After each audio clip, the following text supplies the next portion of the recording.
ابو جہل کو نبی کریم صلی اللہ علیہ وسلم کی مکہ سے ہجرت کی خبر ملی تو اس نے قریش کے سرداروں کو بھڑکا کر ان سب کی طرف سے یہ اعلان کروا دیا کہ جو بھی حضرت محمد صلی اللہ علیہ وسلم کو ڈھونڈ نکالے گا اسے 100 اونٹ انعام دیے جائیں گے۔ حضرت محمد صلی اللہ علیہ وسلم ابو بکر صدیق رضی اللہ عنہ اور ان کے بیٹے عبداللہ کے ساتھ مکہ سے مدینہ جانے کے لیے روانہ ہوئے۔ انہوں نے کھلے ہوئے صحرا کا انتخاب نہیں کیا تھا۔ قریش کے پھیلائے ہوئے جال میں وہ راستہ اختیار کرنا قطعی نامناسب تھا۔ وہ اللہ کے حکم سے شمال کی جانب جانے کے بجائے پہلے جنوب کی طرف گئے اور غار سور میں پناہ لے لی۔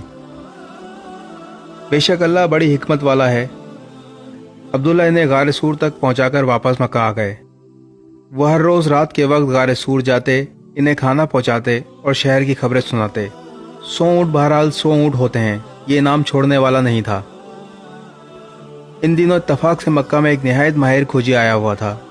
حبشہ کا رہنے والا، سیاہ فام اور بڑی شہرت رکھتا تھا۔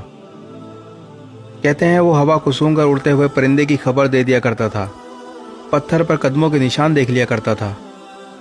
خیر، جب سب لوگ شمال کی طرف نکل پڑے تو یہ کھوجی واحد شخص تھا جو مخالف سمت جنوب کی طرف گیا۔ ابو جہل، امیہ اور ان کے ساتھی جنہوں نے اس کی خدمات حاصل کی تھی اسے حیرت سے دیکھ رہے تھے، مگر وہ ایک ہی فکرہ کہے جاتا تھا، میں خود نہیں جا رہا، کسی کے قدموں کے نشان مجھے ادھر لے جا رہے ہیں۔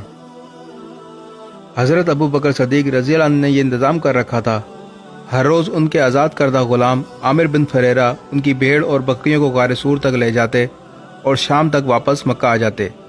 اسی طرح بھیڑ بکریوں کے ریوڑ سے عبداللہ کی آمد کے نشان مٹ جاتے۔ اس روز بھی عامر بن فریرہ بھیڑ بکریوں کا ریوڑ لے کر پیچھے پیچھے گئے تھے، مگر کھوجی نے بھیڑ بکریوں کے چھوٹے چھوٹے نشان میں اونٹ کے کچھ بڑے بڑے نشان بھی دیکھ لیے تھے۔ کھوجی چلتے چلتے غار سور تک پہنچ گیا اور وہاں پہنچ کر بیٹھ گیا۔ اس کا کام ختم ہو چکا تھا، کشت و خون کسی اور کا کام تھا۔ ابو جہل، امیہ اور دیگر کفار جو اس کے ساتھ تھے غار سور کے باہر کھڑے ہو کر جائزہ لے رہے تھے۔ سرگوشیوں میں ایک دوسرے سے بات کرتے تھے، مگر پھر بھی ابو بکر صدیق رضی اللہ عنہ کے کانوں میں ان کی آہٹ پہنچ گئی۔ انہوں نے غار سور کے اندر سے جھانک کر دیکھا اور بولے، بس اب خاتمہ ہے یا رسول اللہ، باہر 8-10 آدمی کھڑے ہیں اور ہم صرف 2 ہیں۔ حضرت محمد صلی اللہ علیہ وسلم نے سرگوشی میں جواب دیا، تم غلطی کرتے ہو ابو بکر، ہم 2 نہیں 3 ہیں، اللہ بھی ہمارے ساتھ ہے۔ یہ وہ وقت تھا جب ایک مکڑی نے غار سور کے تنگ دہانے پر جالا بنا دیا تھا اور 2 سفید کبوتر کہیں سے اپنی چونچ میں تنکر پکڑ کر آئے اور غار سور کے دہانے پر گھونسلہ بنا کر بیٹھ گئے۔ حضرت محمد صلی اللہ علیہ وسلم اور حضرت ابو بکر صدیق رضی اللہ عنہ غار کی تاریکی میں بیٹھے تھے، لیکن اللہ تعالیٰ کی ننھی مخلوق غار کے دہانے پر مصروف کار تھی اور ان سے کوئی خطرہ نہیں تھا۔ ابو جہل اور امیہ پتھروں پر چڑھتے ہوئے غار کے منہ تک پہنچ گئے۔ آہٹ سن کر کبوتر اڑے اور مکڑی کسی پتھر کے پیچھے جا چھپی۔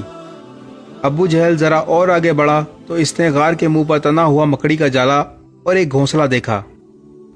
وہ سوچ میں پڑ گیا، بغیر جالا توڑے کون اندر داخل ہو سکتا ہے، اور جالا پورا تنا ہوا ہے، اور پھر یہ گھونسلہ، پرندے انسان کے قریب بسیرا نہیں کرتے۔ اس نے وہیں کھڑے کھڑے کھوجی کو باتیں سنائیں اور بڑبڑاتا ہوا نیچے اترا اور اپنے ساتھیوں سمیت گھوڑے پر بیٹھ کر واپس مکہ روانہ ہو گیا۔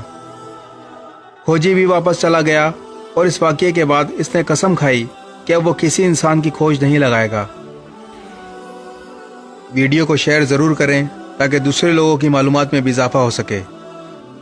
مزید اسلامی ویڈیوز اور اسلامی معلومات کے لیے پیج ضرور لائک کریں۔ جزاک اللہ۔